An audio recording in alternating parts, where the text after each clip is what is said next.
अब ये समझने की कोशिश करूंगी कि क्या डायबिटीज से ही रेटिनोपैथी हो सकती है या फिर और भी कई वजह हो सकते हैं, और इलाज क्या है? क्या कुछ ऐसे इलाज भी हैं जिससे कि ये रेटिनोपैथी की समस्या ना हो? देखिए, रेटिना की तो बहुत सारी बीमारियां हैं, उम्र से भी हो सकती है, कुछ और भी कारण हो सकते हैं, लेकिन डायबिटीज एक बहुत प्रमुख कारण है।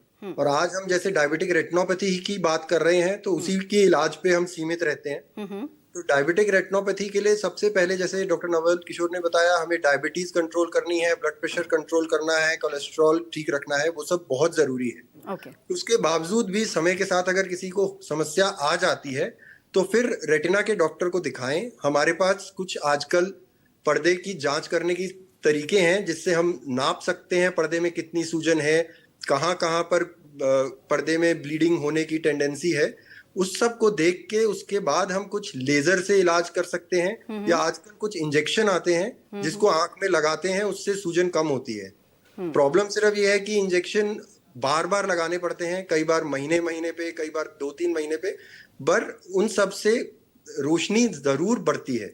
तो अगर पेशेंट टाइम से इलाज कराएगा और प्रॉपरली इलाज कराएगा तो डेफिनेटली हम आज डायबिटिक रेटिनोपैथी जिसको हो भी गई है उसकी भी रोशनी बचाने में काफी हद तक संभव है।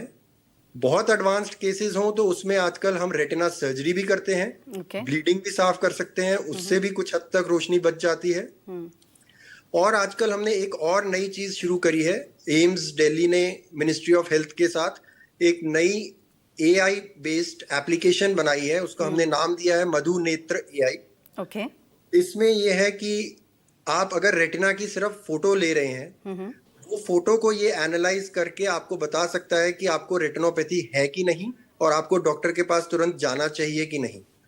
तो ये हम धीरे धीरे कोशिश कर रहे हैं कि ये कैमरास जो हैं बहुत जगह अवेलेबल हो जाएं, इवन डिस्ट्रिक्ट हॉस्पिटल्स में अवेलेबल हो जाएं, और वहां पर अगर ये ऐप के द्वारा वहां अगर डॉक्टर नहीं भी है तो ये एआई आपको बता देगा कि आप जल्दी तुरंत आई चेकअप कराइए, नहीं तो फिर आपको डायबिटिक रेटिनोपैथी बढ़ सकती है। ये खास तो जानकारी अर्ली आप दे रहे हैं डिटेक्शन। डॉक्टर चावला, और मुझे लगता है आज हमारे दर्शकों को बहुत महत्वपूर्ण जानकारियां मिल रही हैं, जिसमें आपने जैसे बताया एआई टेक्नोलॉजी के जरिए ये तमाम जो है बीमारियों को भी एक तरीके से परीक्षण किया जाएगा। लेकिन डॉक्टर, जिस तरीके से डायबिटीज बढ़ रहा है और साथ ही साथ उससे जुड़ी बीमारियां, जैसे हम आज आई पे बात कर रहे हैं डायबिटिक रेटिनोपैथी पे, इस पे खर्च भी बहुत ज्यादा है।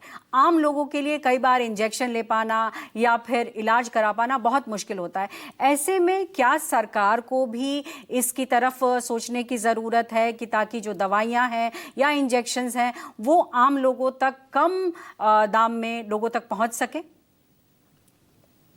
नहीं, बिल्कुल। इसमें सबसे पहले ये सोचने की जरूरत है कि लोगों को ये इंफॉर्मेशन पहुंचे, लोगों को पता हो कि कैसे डायबिटिक रेटिनोपैथी को बचाया जाए, जिससे हम इंजेक्शन की स्टेज तक पहुंचे ही ना, उससे पहले ही हमारी बीमारी कंट्रोल में आ जाए।